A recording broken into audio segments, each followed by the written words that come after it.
Logikanya itu sederhana tapi nggak bisa dibantah. Orang yang punya akal karena sadar ini wilayah Allah, semua milik Tuhan, itu dia tiap hari berpikir besok Allah akan melakukan apa. Saya cerita sedikit tentang ibadatu hadil ummah. Nanti saya bacakan teksnya. Di antara kebaikan umat ini adalah jalan-jalan itu termasuk ibadah. Makanya sering ada ayat fasiru fil ardi. Jadi supaya sering jalan-jalan. Jadi ini sudah jalan-jalan masih nyari apa? Nafkah. Kadang-kadang ya dapat macam-macam. Yang soleh ya dapat ibadah, yang enggak soleh ya dapat macam-macam lah.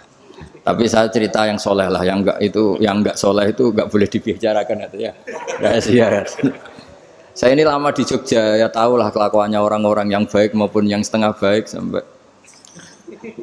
Ya semoga yang baik dilipat gandakan pahalanya, yang enggak baik diampuni. Tapi saya cerita sedikit.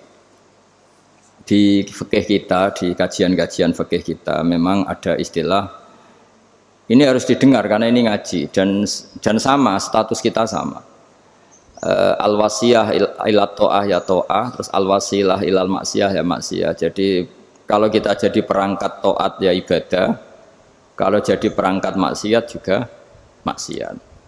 Sehingga di ilmu medis maupun di jasa online atau ojek atau apa, misalnya pertanyaannya kita pekerja paket profesional, boleh enggak ngantarkan paket narkoba? Ya jawabannya tentu enggak boleh, karena bukan masalah pekerjaannya, tapi yang diantar adalah sesuatu yang haram. Begitu juga boleh enggak ketika ada lelaki hidung belang tanya tempat mesum, kalau kamu menunjukkan berarti kan ikut berkontribusi. Ya kamu bisa meneruskan gimana hukumnya mengantar gitu, misalnya. Nah kiai juga sama sebetulnya, kiai juga bisa dimanfaatkan orang yang macam-macam untuk kekuatan yang macam-macam. Jadi hukum ini sama, kamu tidak usah tersinggung misalnya. Kalau di fikih biasanya disebutkan menjual pedang pada begal juga enggak boleh karena digunakan yang tidak baik. Begitu juga misalnya apapun profesionalitas kita, misalnya paket, kita ngantar ke paket yang apa? Paket ganja misalnya. Fikih ini harus kamu ketahui dulu sehingga hukum turunannya, ingat Allah misalnya, ini bisa kena. Kita tidak boleh ingat Allah dalam keadaan maksiat yang enggak diridani Allah. Karena mau tidak mau fikih ini hukum dasar. Sholat pun bisa kena semprit. Misalnya kita sholat karena tugas, bukan karena lillahi ta'ala. Makanya dulu itu ada guyonan Mas Wahyu itu, ada imam dari masjid besar di negara sebelah, tidak perlu saya sebutkan negaranya. Itu cerita imamnya itu digaji 100 juta per bulan, datang ke Surabaya gitu. Muadzinnya itu digaji 75 juta, keren. Terus ngerti imam di Indonesia naik ontel, sudah watuk naik ontel, nggak ada yang gaji, musolanya jelek, terus sudah ada jepit, ada dia kerasan di musola karena sering dimaki-maki istrinya, sudah.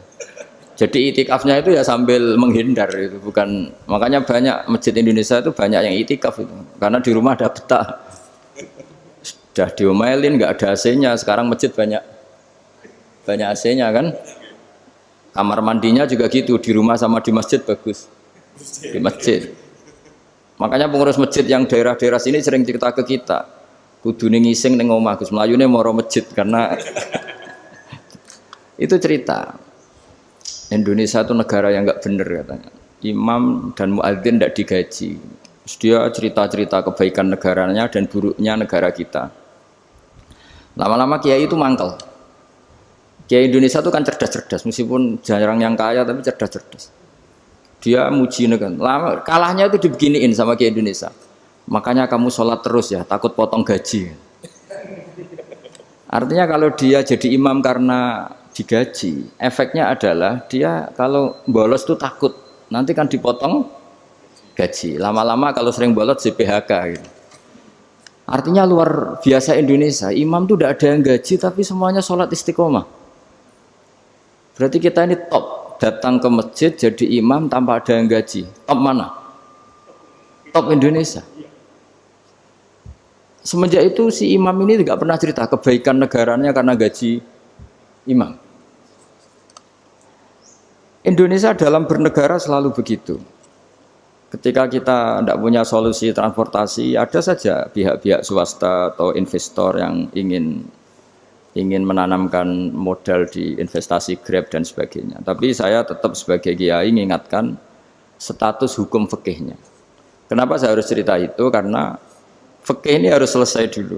Saya ulang lagi, fikih ini harus selesai dulu. Misalnya nganterin orang yang mau transaksi narkoba atau transaksi maksiat, atau tapi yang yakin. Kalau tidak yakin memang tidak haram. Tapi kalau yakin tuh memang kamu tahu benar-benar iyalah kira-kira gitu. Supaya taat itu ada di semua kehidupan. Sehingga nanti Indonesia kalau semuanya begini kan, yang cari sarana maksiat itu bahkan sekedar transportasi aja susah karena semuanya tidak mau misalnya. Paket juga gitu, yang mau ngedarkan narkoba kesulitan karena semua yang jasa paket tidak mau gitu. Begitu seterusnya, sehingga negara ini kita bantu bahwa awal ketidakbaikan di semua negara itu pasti karena maksiat. Maksiat itu mengganggu. Orang geger sama istri ya karena maksiat. Terus banyak kecelakaan itu rata-rata kata Pak polisi juga karena maksiat. Jadi orang overdosis atau dalam keadaan mabuk nyupir. Terbesar kecelakaan itu jarang karena ngantuk. Terbesar masih karena pengaruh apa? Narkoba. Pembunuhan juga sama. Orang Indonesia itu mudah sekali memaafkan temannya, tetangganya. Tapi kalau sudah efek dari narkoba, bunuh itu jadi mudah itu jadi. Nah, Anda juga harus fair, jangan. Tapi yang penting saya profesional nganter, gitu. Nggak mau tahu dia latar. Meskipun kita tidak boleh neliti orang ya, nggak boleh tajasus, nggak boleh neliti ini. Tapi yang jelas kamu tahu, saya ulang, yang jelas kamu tahu ya harus dihindari karena memang di semua profesi pekerjaan tuh utamanya kata Rasulullah SAW itu memperhatikan halal haramnya. Tapi ya saya ulang lagi, tidak boleh sok suci, tidak boleh tajassus, tidak boleh neliti orang lain. Tapi kalau yang jelas-jelas untuk maksiat, maka harus kita hindari. Termasuk masjid sekalipun. Dulu zaman Nabi itu ada masjid namanya Masjid Diror. Untuk memecah konsentrasi sahabat. Sahabat itu begitu mencintai Nabi, mencintai Rasulullah. Ada orang kafir pinter, orang munafik pinter. Ini Muhammad harus ditandingi. Cara nandingi Muhammad jangan pakai dangdutan, jangan pakai bar, tapi pakai masjid. Karena ini suasananya kesannya bagus. Dibikin masjid tandingan supaya orang tidak ke Muhammad semua, tapi ke masjid ini. Ini pikirannya orang munafik. Artinya jangan kira terus masjid bebas hukum, ya enggak juga. Masjid juga bisa kena semprit karena ini mendirikannya untuk bikin apa? Tandingan, untuk bikin masjid diror, kalau istilahnya Quran masjid diror. Semua sarana kebaikan juga gitu. Yayasan yatim piatu juga kena hukum, pondok juga kena hukum, semuanya kena hukum. Ada orang ingin jadi kiai padahal tidak pernah ngaji, terus bikin pondok. Akhirnya dia dipanggil Pak Yai, anaknya dipanggil Gus, padahal najis saja tidak tahu. Itu kan kasihan umat, akhirnya ada penyelewengan. Jadi semuanya kena hukum. Jadi Anda jangan tersinggung ketika saya cerita fikih untuk para teman-teman yang di Grab, karena memang semuanya kena hukum, bukan? Mesra dengan istri juga kena hukum. Orang terlalu mesra dengan istrinya pasti ibunya terlantar, karena menuruti bojo ya nuruti ibuke gitu. Kalau nuruti ibu istrinya yang terlantar. Yang loyal sama teman ya istrinya terlantar. Yang takut istri temannya terlantar. Jadi itu semuanya kena hukum tanpa terkecuali.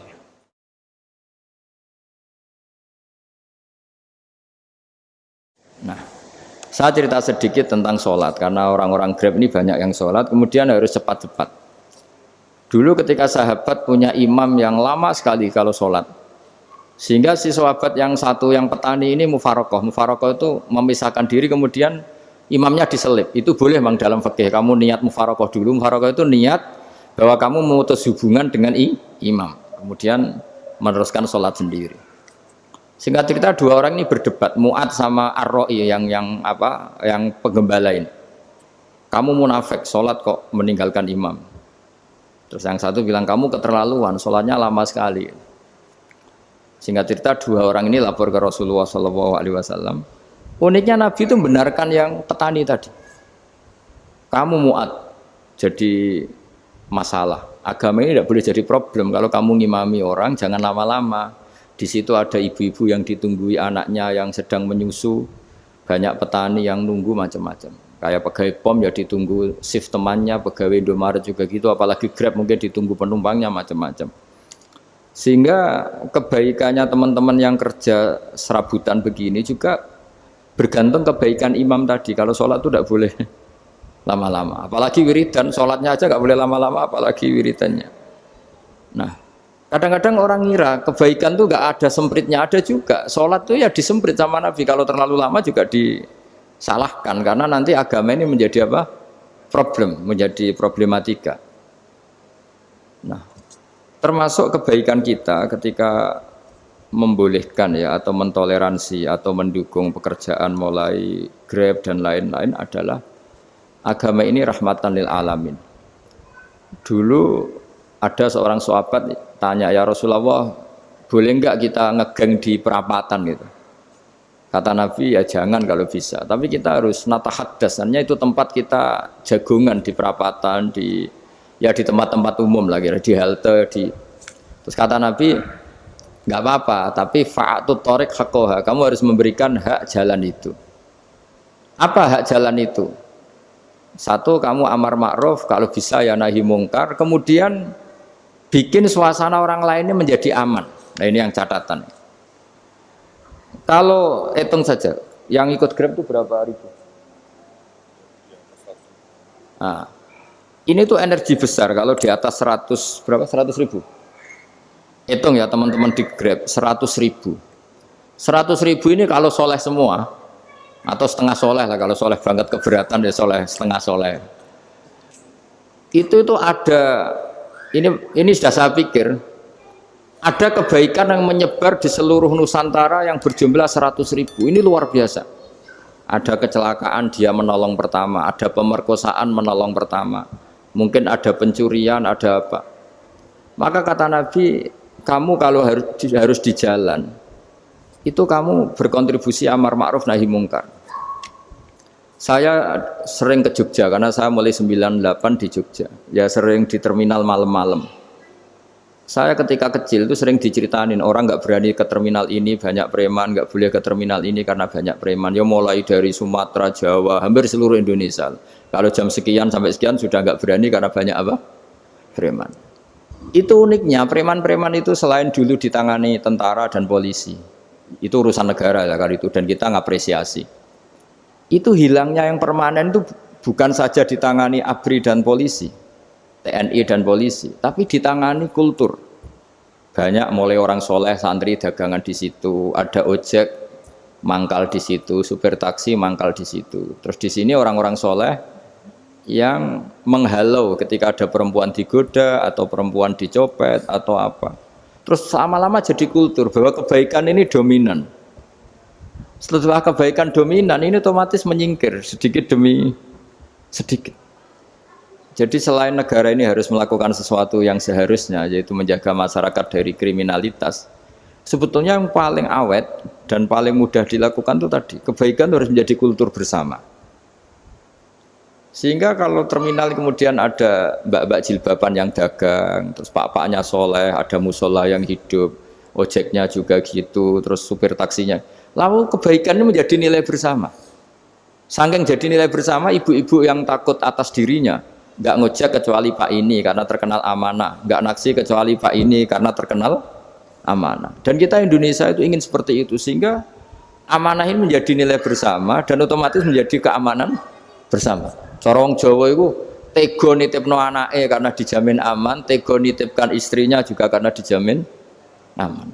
Nah kalau kebaikan ini juga menjadi satu nilai jual dan kita bisa mengawal secara serius, itu alhamdulillah betul.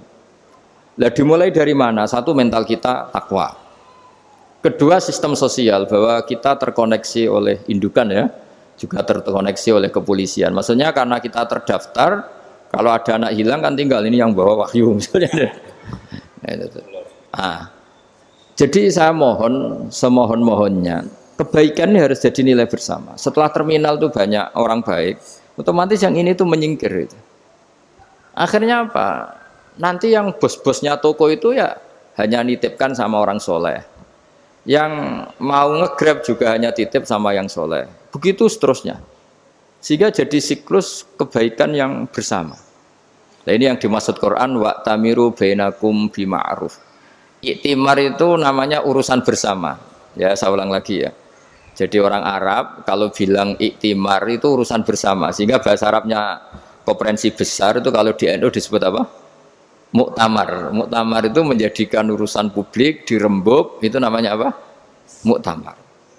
Nah, di antara kebaikan yang diinginkan Islam itu wa tamiru bainakum bima'ruf.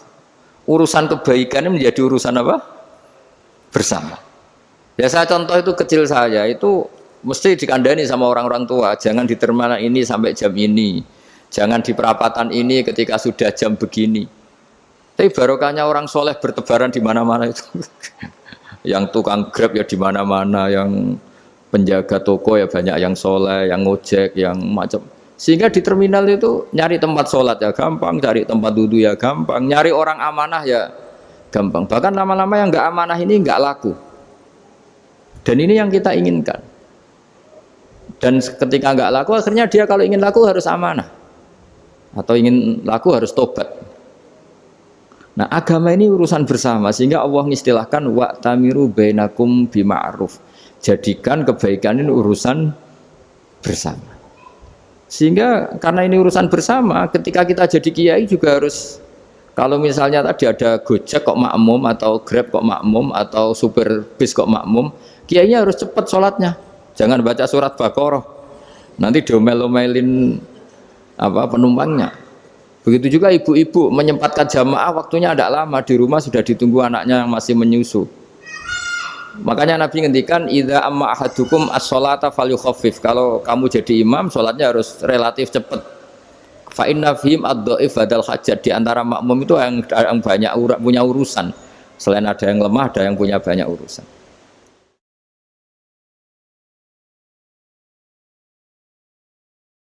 Nah, terus ketiga, masalah kekayaan hati. Kekayaan hati ini penting sekali karena rata-rata teman di Grab itu kan miskin lah. Tapi jangan miskin sampai miskin hati gitu. Bahwa kamu nyari nafkah itu sudah ibadah, berkelana di bumi Allah juga ibadah, menyaksikan macam-macamnya orang itu juga ibadah. Bahkan menambah khazanah ilmu. Di antara warisan ilmu yang kita dapatkan dari Rasulullah SAW, misalnya kamu jalan-jalan, punya kaki dua, punya tangan dua. Gara-gara jalan-jalan sering ngerti orang yang buntung. Alhamdulillah meskipun saya hanya Grab, masih punya kaki utuh. Terus ketemu orang buta ya gitu. Alhamdulillah ladzi afani mimma btalaka bih. Alhamdulillah saya terselamatkan dari seperti itu. Sehingga melihat orang maksiat juga gitu. Saya meskipun gini terselamatkan dari jari tempat maksiat, sehingga hidup itu tidak nelongso gitu. Ada nilai lebih yang kita punyai. Jadi di antara kebaikan Islam adalah orang disuruh ingat sisi nikmat. Nah, kalau nikmat itu sudah ada semua, kata Imam Ghazali, nikmat hidup. Kata Imam Ghazali, jika nggak ada kenikmatan yang Anda punyai, kamu datang ke kuburan. Disuruh datang ke kuburan. Dan kamu bilang begini, kenikmatan kembali ke dunia adalah kenikmatan yang diinginkan mulai yang mati zaman Nabi Adam sampai kiamat. Jadi kalau Fir'aun yang pernah jadi raja, Namrud, semuanya, bahkan orang-orang soleh sekalipun, kalau kamu tanya keinginan terbaiknya apa? Ingin kembali hidup untuk membenahi kesalahannya zaman hidup. Artinya apa? Kehidupan yang kita miliki sekarang adalah kenikmatan yang dirindukan mulai yang mati zaman Nabi Adam sampai kiamat. Maknanya apa? Kita punya kenikmatan yang luar biasa karena kenikmatan yang dirindukan oleh orang yang sudah mati mulai dulu sampai sekarang. Apapun masalah hidup Anda ini punya kenikmatan yang enggak tertandingi, yaitu namanya hidup. Barokahnya hidup itu kita bisa tobat. Setidaknya ingin tobat. Kalau nggak bisa tobat, ingin tobat. Makanya di Indonesia itu banyak nyuwun sewu, banyak maling yang anaknya itu soleh, karena Kalau ngandani anaknya tetap gini, wes le bapak tok sing lakoni kowe ojo. Bapak tok yang alami ini kamu jangan. Banyak di Indonesia orang nggak bisa baca Quran, anaknya hafid. Karena setiap bodoh itu tidak diwariskan. Wes le bapak tok sing bodoh kowe ojo bodoh. Mungkin teman-teman di Grab juga gitu, wes bapak tok cong sing nasib ngene kowe ojo. Jadi kebaikan begini itu akan terus-menerus diwariskan. Sehingga banyak orang tidak tamat SD anaknya dosen, nggak tamat SMP anaknya dekan. Karena setiap dari kita itu cita-cita kebaikannya menurun ke anak cucunya, keburukannya berhenti di dia. Cara wong Jawa itu bapak tok sing lakoni. Nah, di sini saya jelaskan tentang kekayaan rohani. Jadi saya mohon ketika Anda jalan-jalan ngantar penumpang itu harus sering muji Allah Subhanahu wa taala. Ya, saya bacakan ayatnya at-taibunal abidunal hamidun. Orang baik itu yang tobat, yang ahli ibadah. Di antara definisinya itu as-saihun, yang sering jalan-jalan. Siaka itu jalan-jalan. Jadi orang paling bejo sak dunia itu sampai harus jalan-jalan ibadah dapat uang. Tapi syaratnya ibadah. Sekali tidak ibadah dapatnya masalah kan? Sering gonjekkan orang cantik terus ingat istrinya tidak cantik. Sering gonjekkan orang yang sopan, yang santun terus ingat andekan ini istri saya di rumah rewel gitu. Jadi kalau kamu tidak taat itu adanya penyesalan. Di lampu merah ada orang naik Ferrari, naik Alphard, sementara kamu di rumah hanya mobil butut, kadang malah tidak punya mobil. Jadi kekayaan rohani itu dimulai dari mana? Dimulai dari taat. Cara berpikir itu taat, bukan maksiat. Sekali Anda cara berpikir maksiat, maka adanya hanya penyesalan. Semakin pengalaman di luar, semakin penyesalan. Karena di luar sana banyak orang yang dapat nikmat yang lebih dari Anda. Tapi sekali Anda taat, kamu akan mensyukuri apa yang Anda miliki dan tidak pernah ingin sama yang dimiliki orang lain. Sehingga orang-orang yang sering pergi itu sama Allah dipuji. Jadi tidak ada nabi kecuali di antara ibadahnya itu jalan-jalan. Fasiru fil ardi. Sehingga semua nabi itu mesti pernah melakukan perjalanan internasional. Rasulullah Muhammad SAW pernah jalan-jalan sampai ke Syam, padahal beliau orang Mekah. Nabi Ibrahim yang orang Syam pernah perjalanan sampai ke Mekah. Karena di antara kearifan itu ya dimulai dari apa? Jalan-jalan tadi. Kamu ngerti orang yang macam-macam. Makanya di antara kebaikan umatku kata Nabi itu siyahah fil ard, sering berkelana. Tapi tentu untuk mengambil pelajaran. At-taibunal abidunal hamidunas saihun. Nah, agama mensupport itu. Sehingga kata Nabi, jika ada orang kok sholat qobliyah, ba'diyah semuanya di masjid, sama Nabi ditegur, la taj'alu buyutakum kuburan. Rumah kamu jangan jadikan kuburan, harus dapat jatah apa? Sholat. Kata ulama, kalau ada orang sering sholat di satu titik, itu ditegur. Kamu harus ganti titik yang lain supaya saksi bahwa kamu di bumi sholat itu banyak. Jadi kita ya punya nilai positif juga tentang apa? Karena kita sering siyaha, kalau bahasa Arabnya itu sering keluyuran, saksi kita kebaikan juga banyak. Tapi pesan saya paling pokok tadi ya, jadikan komunitas kebaikan itu punya nilai jual. Syukur-syukur fid dunya hasanah wa fil akhirati hasanah. Ya kita bersyukurlah di Indonesia itu. Saya masih ingat kecil saya itu ya sekitar saya umur 15-14 tahun. Setiap mau pergi itu pesannya orang-orang yang sering pergi itu jangan masuk terminal jam ini di perapatan ini, karena yang namanya preman itu dulu dominan. Sekarang sampai jam 2 ada orang pakai jilbab, kadang ya orang pakai peci, yang nggak pakai peci pun ke musola terus.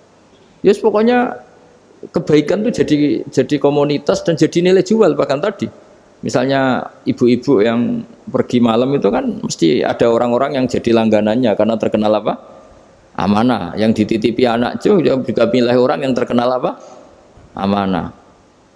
Nah, nilai amanah ini harus kita jaga terus supaya kamu ya bisa bekerja, orang lain juga nyaman karena amanah tadi, Allah juga senang karena amanah itu perintahnya Allah Subhanahu wa ta'ala.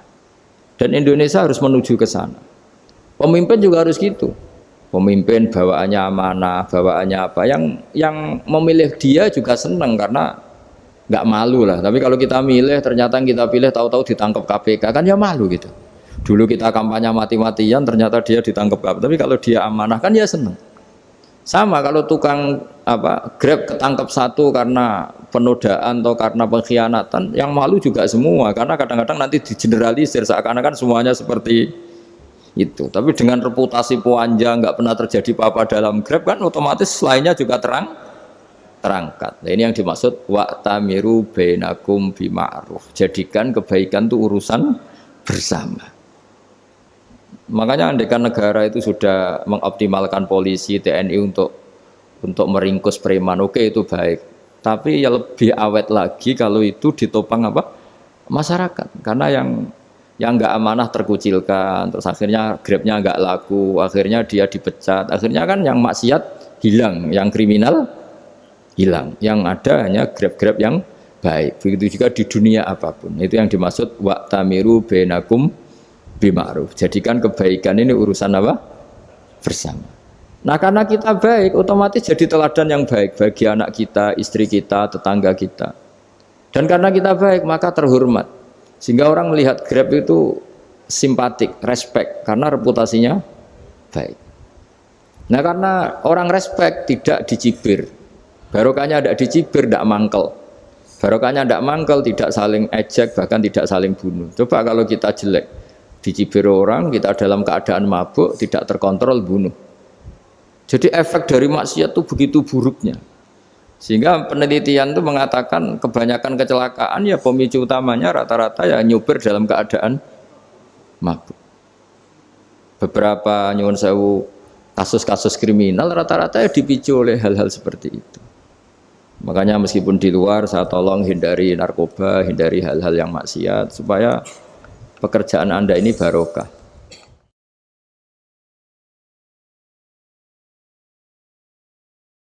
Kemudian yang terakhir saya beri ijazah tentang Al-Fatihah ya, karena ini surat yang populer. Kalau saya ijazahi Quran 30 juz pasti sampean nggak hafal. Atau ijazah surat Baqarah, kalau mau Baqarah mau. Ijazahi surat Baqarah mau 2 juz setengah. Mau Mas Asep? Ya Fatihah aja yang gampang ya. Nah, ya kulhu Fatihah ini paket ringan ini. Tapi pahalanya besar. Ini beda ya, artinya selama ini mungkin Anda baca tapi monoton ya. Tapi ini saya bacakan teks aslinya tentang istilahnya itu mazaya itu kelebihannya Fatihah. Saya baca Arabnya dulu, nanti ini terakhir ya, ijazah tadi kan saran-saran umum tentang sosial. Ya, pokoknya jadikan kebaikan itu punya nilai sosial yang baik lah. Jadi nanti orang yang nggak amanah nggak laku. Ya, calon bupati, gubernur, presiden yang nggak amanah juga nggak laku. Begitu juga kiai yang tidak amanah juga nggak laku. Suami yang nggak amanah juga nggak laku. Istri yang nggak amanah juga. Sehingga kebaikan ini jadi nilai sosial yang dalam tanda kutip sudah keniscayaan. Yang diinginkan Allah itu seperti itu. Bukan kebaikan yang dipaksakan karena kekuatan negara. Maksudnya kalau bisa kebaikan itu tidak usah dipaksakan. Memang sudah satu kebutuhan. Kayak cerita-cerita di negara maju itu. Bahkan apapun jatuh itu nggak ada yang ngambil itu. Makanya gambarannya Mekah Madinah kan gitu kan. Barang jatuh nggak ada yang berani ngambil itu, saking sudah jadi sistem. Nah, sehingga banyak negara di Eropa itu yang sampai nggak punya tentara, nggak punya polisi karena kebaikan itu sudah. Nah kita kan masih capek, polisinya aja capek apalagi masyarakatnya, karena kebaikan itu belum jadi nilai bersama. Nah, kita selain ditopang negara, ada polisi, ada tentara, itu kita usahakan kebaikan itu jadi nilai bersama. Tadi wa'tamiru bainakum bima'ruf. Dan kita punya reputasi yang bagus dalam bab ini. Saya masih ingat kecil saya itu yang jilbaban hanya keluarga kiai. Sekarang rata-rata masyarakat itu jilbaban. Dulu yang sekolah SMP, SMA itu jilbaban kadang dulu malah dilarang ya, harus sama seperti itu seragamnya. Sekarang sudah boleh. Dan nyaman. Lama-lama yang dapat simpatik ya yang pakai pakaian model tertutup seperti itu. Lama-lama gamane cara wong golek mantu ya golek yang seperti itu daripada yang blodor. Lama-lama jadi nilai bersama. Ya ingin saya seperti itulah. Di terminal juga sama. Orang mau makan cari warung yang kelihatan ada ayat kursinya, pakai jilbab atau paling enggak dia enggak mungkin lah nyuguhkan yang tiren atau yang haram. Akan ada garansi sosial. Ada apa? Ada garansi apa? Sosial. Dengan penampilan yang soleh itu kan masa iya nyuguhkan oplosan babi gitu misalnya itu. Jadi nilai sosial itu harus ya tadi harus benar-benar jadi nilai sehingga negara biar gak capek-capek itu. Polisi juga gak capek kan karena tugasnya corong Jawa mau ngawat-ngawati tok tapi sudah tidak perlu tegang karena kebaikan sudah jadi nilai apa bersama. Ya ingat-ingat ya ayatnya tadi wa tamiru bainakum bima'ruf. Jadi kebaikan itu harus jadi nilai bersama. Iktimar itu menjadi urusan bersama. Makanya kalau kita rapat besar disebut apa? Muktamar. Muktamar itu urusan bersama. Ya tadi imamnya sholat juga menopang Gojek karena enggak lama-lama nopang Grab, nopang Kernet, nopang penjaga Indomaret, penjaga bensin, pom bensin. Lah dia hanya punya waktu 5 menit terus imamnya baca Baqarah kan. Iya imamnya mursyid, mungkin dia tambah lama tambah dapat aplaus dari muhibbinnya, tapi makmumnya dia tambah lama tambah dapat penghormatan dari pecintanya, tapi kitanya wah khusyuk wali kan dia dapat status naik lah, kita yang sudah tidak ikut jadi wali diganggu apa pekerjaannya. Kalau ada imam seperti itu sampai mufarokoh saja niat ya Allah sampai sini saja saya makmum orang itu, silakan orang itu punya urusan sendiri dengan jenengan ya sudah atau salib saja apa. Nah, itu boleh kalau dalam fikih namanya apa mufarokoh. Mufarokoh itu niat, tapi kamu jangan langsung selonong mufarokoh, niat dulu pamit sama Allah bahwa sekarang mau mufarokoh. Ya, tapi ya jadi sholat yang aneh kan, imamnya masih rukuk, kamu terus sujud, terus apa-apa selesai ya. Mungkin dalam pandangan itu orang lain ini maksudnya makmum gimana ini kok begini. Tapi sudahlah Allah Maha tahu. Insya Allah dimaklumi. Ya saya baca tentang Fatihah ya, karena sampean pasti sering baca Fatihah. Supaya apa sekaligus jadi jimat lah gitu. Jadi kalau kamu sering di jalan-jalan yang mungkin sepi atau mungkin kan tidak semua teman Grab itu nasibnya bagus yang di Semarang Jogja. Mungkin yang di Kalimantan di Papua kan ada yang 10 kilo gak ketemu rumah, ya kan? Ya lihat di TV-TV itu kan kasihan kan. Sudah 10 kilo gak ketemu rumah, penumpangnya kewekar preman tuh kan. Ini makan orang enggak kan gitu. Kan ujiannya dua. Kalau penumpangnya cantik itu ya kecoba syahwat, kalau preman takut. Jadi orang itu selalu ujian itu. Sing sedengan itu kan jarang orang itu. Jadi kalau penumpangnya perempuan cantik ujiannya itu syahwat, kalau preman ujiannya ketakutan. Kalau orang yang lemah bawa uang ujiannya kamu ingin garong. Jadi hidup itu memang semuanya ujian. Liyabluwakum ayyukum ahsanu amala. Makanya saya sering ditanya oleh teman-teman, Gus, nah ujiannya kenal wong wedok elek piye sama? Kenal wong ayu ujiannya syahwat, kenal wong elek ujiannya ngenyek, itu sama-sama dosa. Syahwat ya dosa, ngenyek juga dosa. Welek keriting untune metu ya dosa ngomong gitu. Kadang-kadang orang berpikir enak kancanan wong elek gak dosa. Kata siapa kancanan wong elek itu ya dosa karena bawaannya ngenyek. Ngenyek itu menyepelekan itu. Makanya saya itu ya nggak mau berteman sampean. Nanti kan bawaannya ngenyek atau seneng ya enggak tahu saya. Ya sudah ada takdir saja kalau ketemu ya tak ulang ngaji gitu. Tapi ini ngaji terakhir, setelah ini ngaji biasa aja enggak usah resmi gini. Ngaji kok resmi aneh. Pokoknya nanti suatu saat kalau pandemi sudah berlalu saya akan ngaji Rebona, lalu ini ngaji. Ini ngaji yang kurang bagus karena ngatur kiai kurang berkah ini. Nanti tapi ya lumayan lah masih mau ngaji. Ngaji kok tanggal ini jam ini. Sekarang suatu saat kamu tak panggil, Mas Wahyu datang ke sini jam ini tidak mesti bisa. Mungkin pas ada acara apa, oh, maaf ke sini pas ngecek pas apa. Gitu. Jadi ya sudah tapi tak maafkan enggak apa-apa. Takdir ya. Tak bacakan supaya sampean tahu keramatnya bismillah. Nah, sebelum saya bacakan bismillah Fatihah tak beritahu tentang ilmu tafsirnya karena ini penting sekali. Fatihah itu dawuhnya Allah, tentu itu dawuhnya Allah. Saya ulang lagi itu kalamullah. Tapi yang sudah diberikan kesampaian ke kita semua. Sehingga seakan-akan itu menjadi dawuhnya kita ke Allah. Jangan salah loh ya. Fatihah itu dawe Allah, tapi sudah diberikan ke kita. Sehingga posisi kita itu yang punya itu. Nah, kenapa ini perlu dijelaskan? Karena nanti ada kalimat iyyaka na'budu wa iyyaka nasta'in. Kalau itu masih kalam Allah, berarti Allah ngomong ke kamu, ngendikan ke kamu, kepadamu aku menyembah. Masa Allah menyembah kamu? Nah, sehingga ilmu tafsir itu menyelesaikan itu dulu ya. Saya ulang lagi ya, sebelum sampean sering baca Fatihah, aku yakin ya sering baca. Tapi barokahnya ndak paham itu ndak pernah janggal. Enggak paham itu ya penting supaya ndak iskal, ndak janggal. Sebetulnya di kalimat itu ada yang janggal. Kalau Fatihah itu kalimatnya Allah atau kalam Allah, bagaimana dengan kata-kata iyyaka na'budu? Masa Allah ngendikan ke kita, kepadamu kami menyembah. Masa Allah menyembah kita?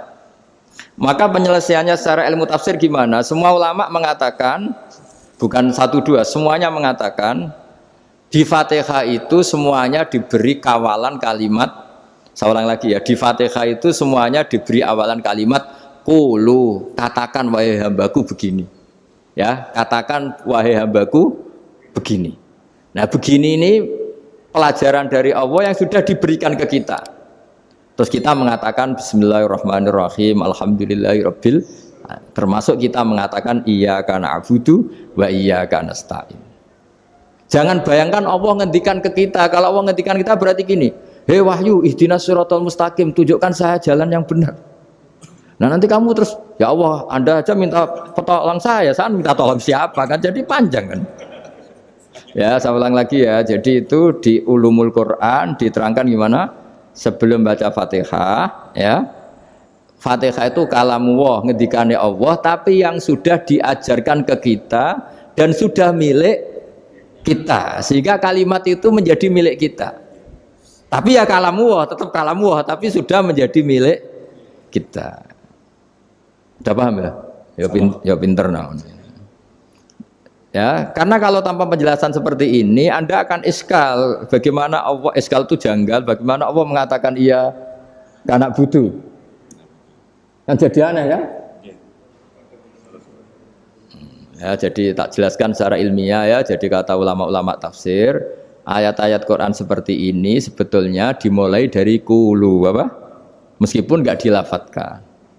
Itu kan sama dengan qul huwallahu ahad Muhammad, katakan kalau Tuhan itu satu. Ya namanya Quran itu kan kalam Allah, membina nabinya, membina umatnya. Makanya dikatakan atau enggak di sini tersembunyi kata qulu, katakan.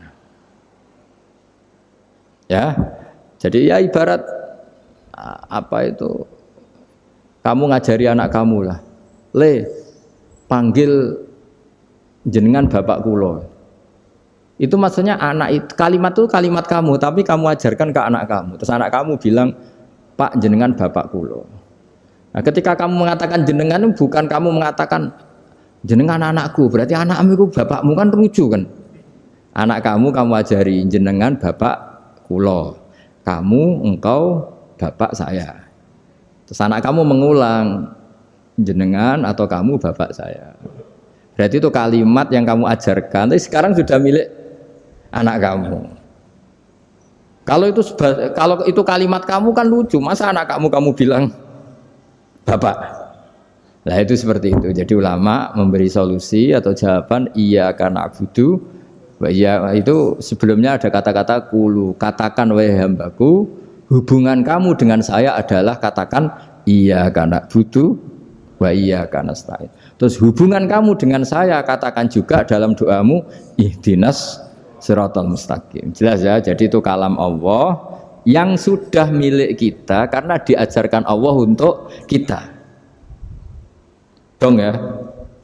Ya dong, gak jelas gak. Tapi bagus, gak jelas itu bagus. Kalau kamu jelas gak jadi digrab, jadi gubernur. Min azimi fadliha kasratu asma'iha wa fadail ukhra. Ini cerita dramatisnya surat Al-Fatihah. Qala Abu Hurairah radhiyallahu anhu inna iblisa ranna khina unsitat Al-Fatihah. Jadi iblis itu begitu kesakitan. Ini kitab Abwaabul Farad karangannya Sayyid Muhammad Alawi, juga kutipan dari beberapa kitab. Yang jelas beliau sendiri juga ngutip dari beberapa riwayat di beberapa hadis. halaman 123. Ketika Fatihah turun itu iblis kesakitan. Kayak orang sakit gigi lah, tersiksa sisanya karena turunnya surat apa? Al-Fatihah. Artinya kalau Anda baca Fatihah dijiwai, maka Anda melemahkan setan, melemahkan iblis. Wa qala Mujahid, khina unzilat Fatihatul Kitab ronna fastama indahu asyayatin. Jadi ketika Fatihah itu turun, iblis itu terkapar lah kira-kira. Sampai dijenguk banyak setan. Jadi kemana di ICU lah kira-kira gitu kalau sekarang itu. Entah COVID entah enggak tahu. Pokoknya di ICU sampai dijenguk banyak setan. Enggak tahu bawa apa enggak tahu. Pokoknya dijenguk banyak setan. Ono yang nyangoni karena ini apa? Ketuanya apa? Pingsan, sakit. Jadi iblis itu sakit sampai dijenguk anak buahnya setan-setan. Ya, semoga kalian semua tidak kenal setan. Kalau kenal berarti teman, apa?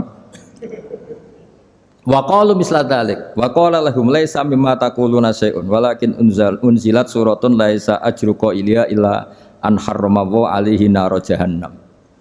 Saya ini bukan sakit fisik kata iblis. Kamu tidak usah jenguk saya, datangkan dokter terbaik, tidak usah. Saya ini tidak sakit fisik.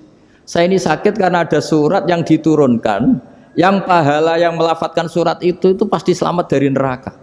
Padahal misi terbesar saya ini supaya manusia masuk neraka. Sekarang punya tamengnya. Wah pusing kan? Ya seperti orang lah goda sampean ternyata sampean setia itu kan pusing. Nah ternyata tidak setia itu yang akhirnya ribet kan itu. Jadi iblis itu cita-cita terbesarnya kan semua orang itu masuk neraka. Nah sekarang turun satu surat yang gara-gara surat itu siapapun yang baca dijamin selamat dari neraka. Jadi walakin unzilat suratun laisa ajru qailiha illa an harramallahu alaihi nar jahannam. Karena jadi dia shock lah kalau orang di Jawa itu bilang shock. Aduh sial nasib saya ini umat nggak bisa saya goda lagi karena punya tamengnya tadi punya. Qad batala kaidukum wa makrukum. Rekayasa kalian sekarang itu tidak ada gunanya semua. Nah, ini alhamdulillah di Indonesia kelihatan kan banyak yang miskin, banyak yang susah. Tapi selagi mereka masih sholat, itu keinginan mencari halal itu masih tinggi. Kayak apa kita di tengah kota, jauh dari anak istri, jauh dari tetangga. Biasanya kalau orang jauh dari anak istri, tetangga kan sakar PDW. Tapi yang soleh masih banyak, sudah jauh dari keluarga tetap lurus. Loh kalau yang dekat lurus kan wajar, konangan wong akeh kan. Ini sudah jauh masih lurus. Nah ini nggak lepas dari barokahnya surat apa? Surat Fatihah tadi. Jadi karena ada surat yang menjamin pelafalnya atau qailiha terbebas dari api neraka. Wa qalat as-sayatinu lahu is ayyusai'in ta'muruna ya maulana. Faqala lahum idhabu wajtahidu hatta tukhfilu qulubahum hatta la yaqulu hadhihi surah. Lalu kita gimana? Jari para setan gitu. Lalu kita gimana? Terus kata iblis, sudah bikin mereka lupa sehingga tidak baca lagi. Selagi masih baca kita pasti keok.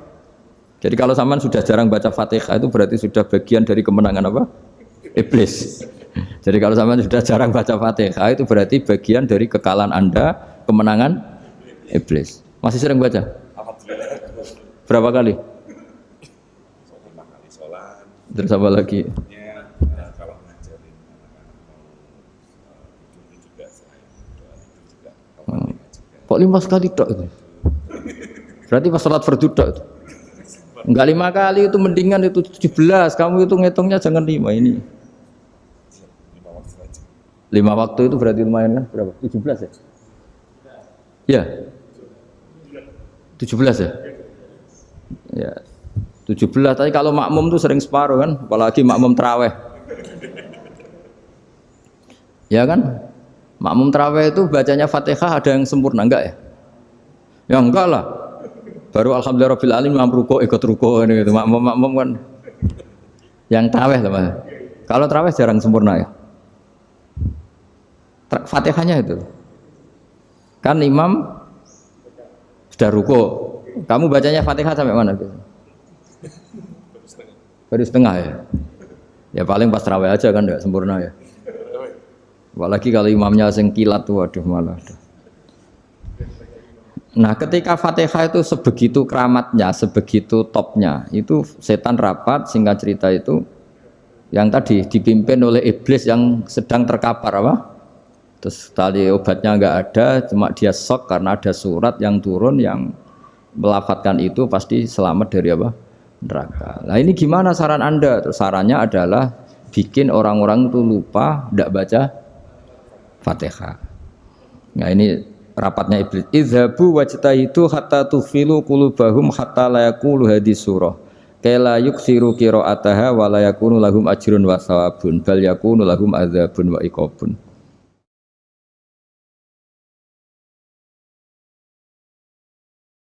Jadi saya mohon selama ini Anda sudah baca, tapi mungkin hanya rutin saja. Napa rutin saja? Jadi barokahnya ngaji ini kamu punya kekuatan atau punya semangat membaca karena ini surat yang luar biasa. Ibarat gini, kalau sampean tanya, saya juga sering mikir, masa Gus hanya surat kok punya kekuatan seperti itu?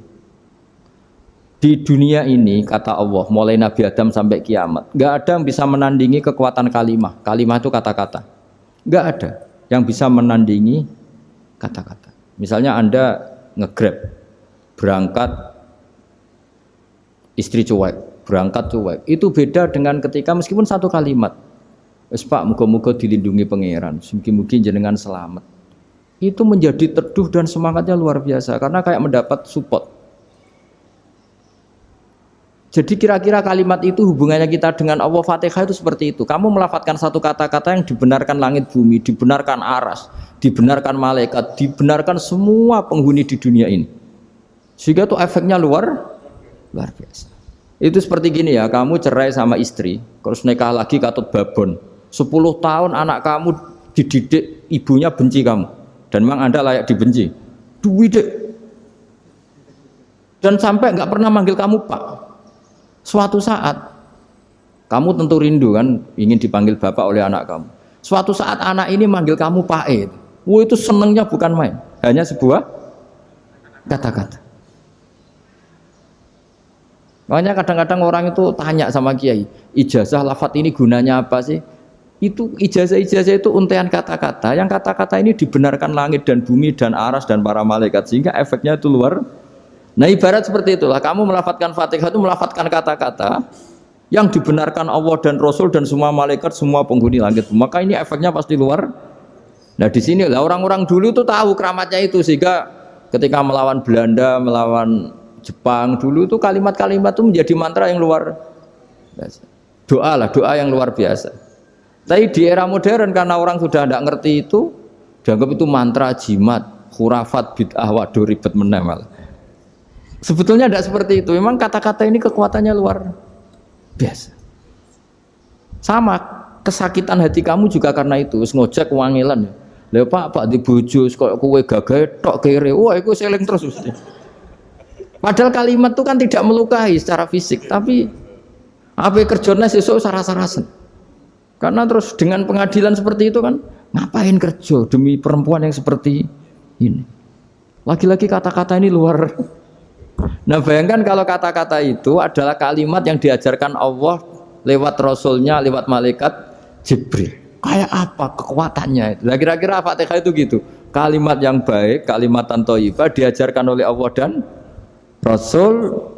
Kayak apa kira-kira kekuatannya? Pasti luar biasa. Wong support yang dikatakan istri kita, anak kita aja luar biasa. Apalagi ini support yang diajarkan Allah dan Rasul. Ya makanya saya mohon kalau baca Fatihah, baca kalimat-kalimat thayyibah ketika sholat itu dijiwai. Ya misalnya Rabbana lakal hamdu mil'us samawati wa mil'ul ardi wa mil'u ma syi'ta min syai'im. Engkau zat yang layak dipuji dan pujian ini memenuhi langit dan bumi. Karena kita tahu nggak ada sejengkal di alam raya ini kecuali di situ ada rahmat Allah. Misalnya kamu bisa lewat sampai rumah saya, kamu mungkin anggap biasa saja. Coba kalau ngalami likuifaksi, tahu-tahu bumi ini ambles, bisa ngelewati yang likuifaksi itu luar. Tanyakan orang pernah ngalami likuifaksi di Sulawesi, itu melihat bumi bisa diinjak gak ambles itu, wah luar.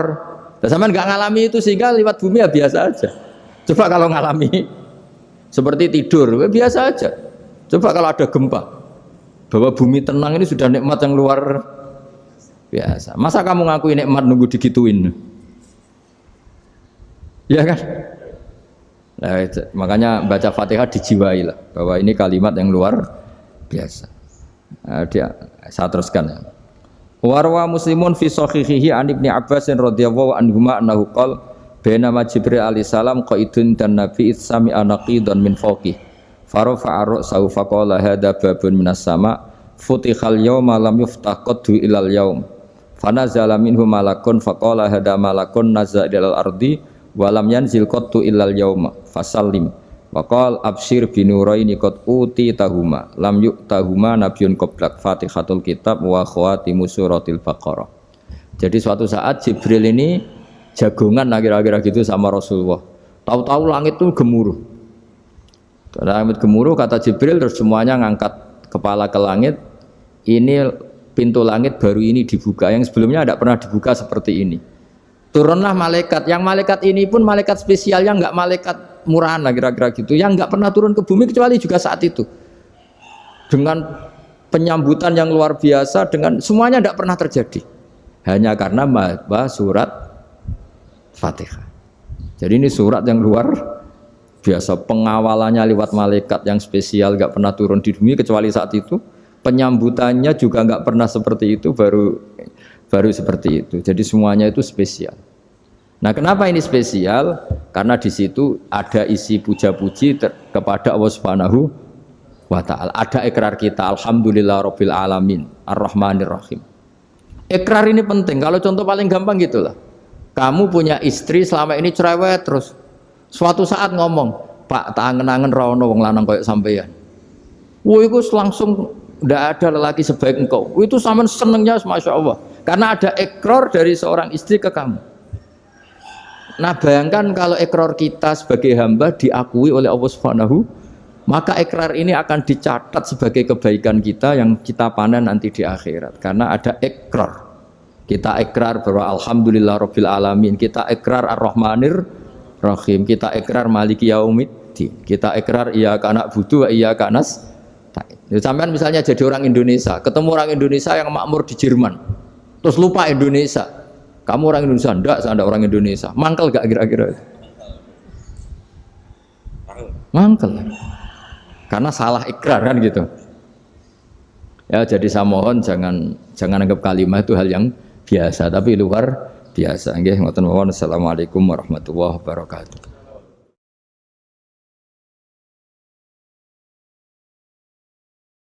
Saya berkali-kali kampanye di mana-mana lah, kampanye dan menganjurkan. Di antara catatan dalam Suhufi Ibrahim wa Musa kan ada kan di Quran itu yang dinamakan lampiran-lampiran wasiatnya Nabi Ibrahim dan Nabi apa? Musa.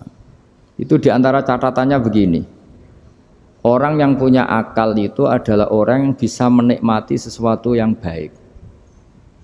Misalnya gini, contoh gampang gini. Kamu punya anak pertama atau punya anak yang masih kecil. Itu gendong tuh senangnya bukan main. Melihat anak sehat tuh senangnya bukan main. Mungkin saat itu banyak orang yang sedang maksiat dengan perempuan nakal atau dengan teman-teman nakalnya. Yang nganggap seperti itu tidak nikmat. Tapi andekan ini ditimbang ya ditimbang. Yang maksiat betulan, misalnya paling ukuran bahagianya itu 70%. Tapi yang ini, yang nimang anak baru lahir atau masih kecil, corong Jawa ngeloni anak, bisa saja bahagianya itu sampai 100%. Artinya selama ini kesalahan kita adalah nganggap maksiat itu pasti menyenangkan dan taat itu tidak menyenangkan. Makanya saya berkali-kali fatwa. Untuk melawan kenikmatan maksiat, orang harus terbiasa menikmati taat, menikmati kebaikan. Jangan kira kita nimang istri nikmat, nimang anak nikmat, ketemu teman yang lama tidak ketemu juga nikmat. Artinya kita akan melewati berjam-jam untuk jagungan sama teman, sama anak, sama istri. Dan itu harus kamu nikmati. Supaya mengganti tidak berkebutuhan nikmat yang lewat jalur maksiat. Jadi saya mohon sarana-sarana yang menyenangkan itu, yang taat itu kita maksimalkan. Makanya bapak saya itu sering pesen, kowe nak ngaji sing guyon, sing seneng. Nganti wong maksiat itu karena cari kesenangan. Coba kalau kesenangan itu sudah didapatkan saat taat, maka tidak butuh lagi kesenangan yang berbentuk maksiat. Makanya orang-orang wali dulu kalau sudah sholat itu gak bisa berhenti karena merasa nikmat. Makanya Nabi pernah ngendikan wa qurratu aini fi sholat, nyaman saya itu kalau sedang sholat. Itu tadi. Bayangkan kalau besok itu pasti mati. Makanya Latihannya harus gitu. Bayangkan besok itu pasti mati. Berarti itu hari terakhir kamu. Ya, dengan merasa hari terakhir itu kalau kamu maksiat kan malu. Waduh, saya mati pas. Makanya sholli sholata muwaddiin. Kamu sholat seakan-akan itu sholat terakhir. Dan bayangkan akhirat itu wa'mal li akhiratika ka'annaka tamutu dan bayangkan akhirat itu besok kamu mati. Sehingga ketemu istri ya seneng karena ini pertemuan terakhir, ketemu anak ya seneng ini pertemuan terakhir. Sholat juga tenanan karena ini sholat terakhir. Sehingga kalau mau maksiat tuh takut, jangan-jangan ini kehidupan saya terakhir kok tak pakai seperti ini. Nah, jadi di antara resepnya itu apa tadi? Nganggep ya ibadah itu menyenangkan. Nah, gitu. Pinter.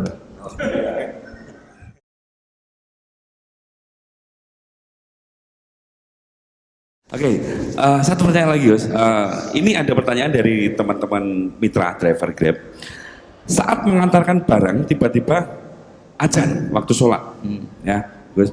Lalu kita sebagai driver harus sholat dulu atau menyelesaikan orderan dulu karena itu juga amanah kan orderannya itu. Mungkin nganter barang atau mungkin nganterin penumpang. Mengingat barang tersebut sudah ditunggu pemiliknya dan penumpang tersebut juga sudah ada janji yang lain, pokoknya gitu. Nyuwun pencerahannya Gus gitu. Begini ya, ini kan fikih sosial ya. Saya jawab, ini memang harus pakai fikih, nggak pakai rasa. Saya ulang lagi, pakai fikih, nggak pakai rasa. Waktu sholat itu kan banyak ya, diantaranya maghrib dan isya, duhur dan asar, terus subuh sendiri. Ya, ben sampean belajar fikih, orang belajar tasawuf ya. Nah, kalau subuh itu tidak ada toleransinya kalau waktunya sudah tinggal 10 menit karena tidak ada jamak. Ya, tidak ada apa? Jamak. Sehingga misalnya kalau kamu ngojek waktu tinggal 10 menit ya harus sholat. Tapi kalau sekedar dengar azan ya, ini penanyanya kayaknya itu teman kamu jadi fikihnya kayak kamu nggak jelas.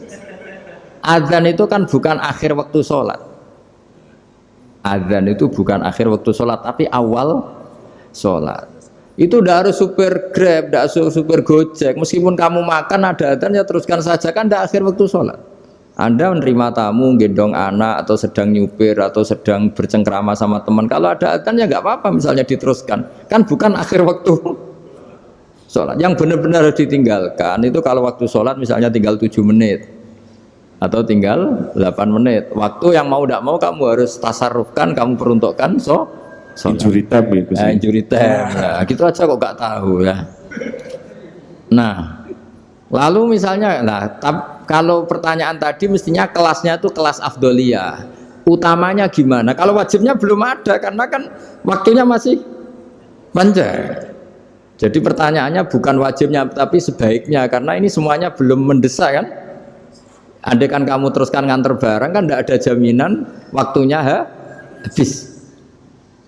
Padahal kalau kamu memaksa sholat mungkin citra kamu sebagai supir Grab tidak baik karena dianggap mengabaikan konsumen. Nah, terus kedua menyangkut jarak. Oke seperti itu. Nah sekarang kalau pertanyaannya dibalik, makanya yang dibalik ini agak ribet. Waktu sholat tinggal 8 menit. Ada konsumen yang minta diantarkan saat itu dan acaranya ke mall happy-happy, maka fatwa kita sebagai ahli fikih ya tantang saja, saya mau sholat dulu, kalau nggak sabar ya silakan cari yang lain kalau acaranya ke mall. Tapi kalau acaranya kelahiran atau transfusi darah atau mau nganterin darah ke pasien yang sudah koma, maka kita langsung, karena ibadah sosial itu didahulukan mengalahkan ibadah yang haknya Allah karena Allah itu zat yang tidak butuh ibadah kalian. Tapi kalau pasien ini kalau nggak nang kesampaian darahnya mati misalnya, jadi kamarnya Allah lebih apian lah gitu. Makanya masyhur kalau dalam fikih hak Allah sama hak adami ini dimenangkan hak adami, tapi bukan karena Allah kita kalahkan. Allah tidak butuh itu semua gitu. Jadi dikalahkan tapi bukan karena kalah, justru karena tidak butuh. Ya ibarat gini lah, Allah itu saking baiknya Allah kan pasti di atas orang tua kita. Itu pasti ulang lagi, baiknya Allah pasti di atas orang tua kita. Orang tua kita saja baik apalagi Allah. Misalnya orang tua kamu butuh uang 5.000, adik kamu butuh uang 5.000, adik kamu yang kecil atau ya, Kira-kira orang tua kamu tuh nyuruh dikasihkan beliau apa ke adik kamu? Kira-kira saja. Ke adik kamu. Nah, Allah itu saking baiknya. Hal yang terkait Allah, misalnya tadi sholat tepat waktu, sama ibadah sosial, itu disuruh ibadah sosial. Karena ini kalau nggak kesampaian transfusi darahnya atau apalah, atau kamu dokter yang harus mengurus operasi, waktunya tinggal 5 menit, kamu harus ngoperasi pasien dulu. Karena Allah bisa menerima sholat kamu. Nah, tak terangkan lagi ini fikih terus. Lalu sholat yang apa? Kalau sholat itu antara maghrib dan isya, dan nanti yang terlambat itu maghrib, kita ngikuti ulama yang mengatakan jika ada darurat, maka maghrib dan isya boleh dijamak meskipun tidak atas nama pergi. Kan jarak kamu kan tidak jarak masafatu qasrin. Artinya apa? Misalnya saya dokter, harus operasi, waktu saya tinggal 8 menit mau maghrib, ternyata harus ada operasi. Kalau saya nggak nangani, mati. Saya harus operasi, dan nanti waktu saya maghrib habis itu tidak harus dikatakan qadha atau yang mengeluarkan maghrib dari waktunya. Bisa saja menurut ulama dianggap boleh dijamak takhir dengan isya, karena kondisinya masih waktu jam'in. Begitu juga duhur dengan asar. Tapi kalau waktunya itu asar, tinggal 8 menit, kemudian harus ada operasi, ya kita operasi. Waktu asar kita mundur sampai maghrib, namanya qadha yang dimaafkan Allah. Ya namanya tetap qadha karena asar nggak bisa dijamak dengan maghrib. Jadi ini fikih ya. Jadi jawabnya harus jelimet. Jadi saya ulang lagi ya. Tadi kan pertanyaannya dengar adzan. Kalau adzan kan waktunya masih panjang. Apalagi misalnya maghrib kan waktunya kan taruh saja ada waktu seperempat jam. Ternyata andekan kamu antar hanya butuh waktu 7 menit, kan nggak ngefek sama sekali. Saya nyanda. Nyanda. Gitu.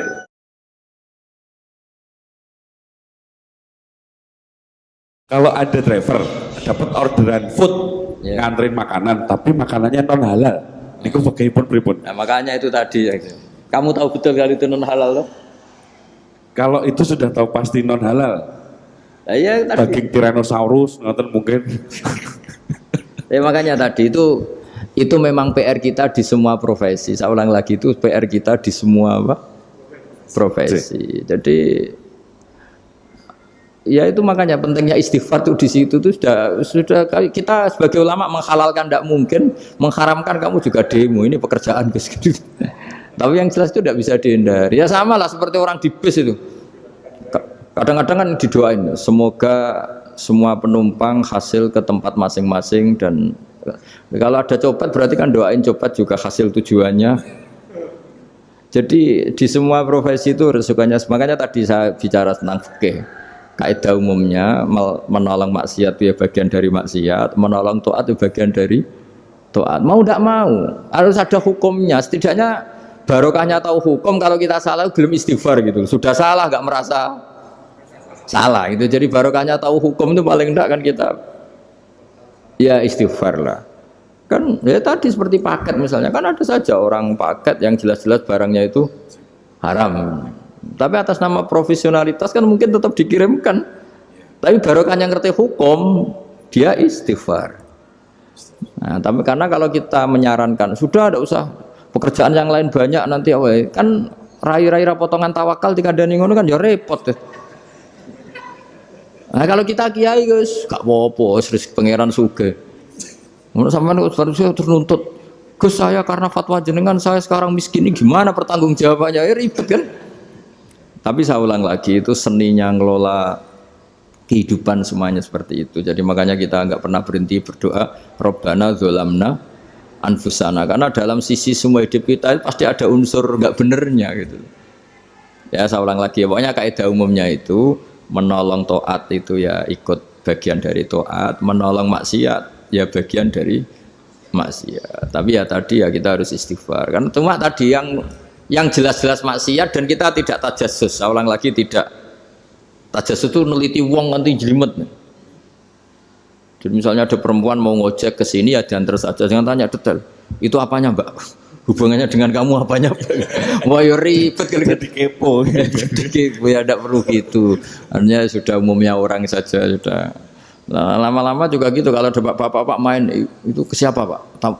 Tujuannya laki apa perempuan Pak? Surat nikah mana Pak? Oh, surat nikah mana? Saya sudah nikah sangat. Geng.